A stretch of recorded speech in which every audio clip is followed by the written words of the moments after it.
मोठ्यांचे दिसतात.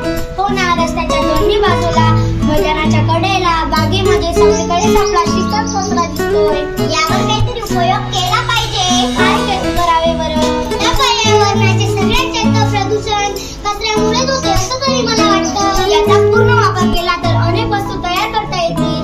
पण त्या वस्तू प्लास्टिकच्याच तयार होणार ना. मी तर म्हणते या प्लास्टिकच्या भस्मासुराला पळवूनच लावलं पाहिजे. त्यासाठी आपण आपल्यापासूनच सुरुवात करूया. पहिल्यांदा ओला कचरा आणि कोरडा कचरा वेगळा करूया. आपला परिसर स्वच्छ ठेवू आणि कचरा कुंडीतच टाकूया. प्लास्टिकची पिशवी होती कापडी पिशवी वापरूया.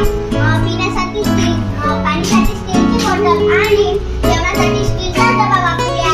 बरं का मित्रांनो, प्लास्टिक आवरण असलेला कोणताही पदार्थ शाळेत आणायचा नाही. तरच हे अभियान यशस्वी होईल. हे अभियान यशस्वी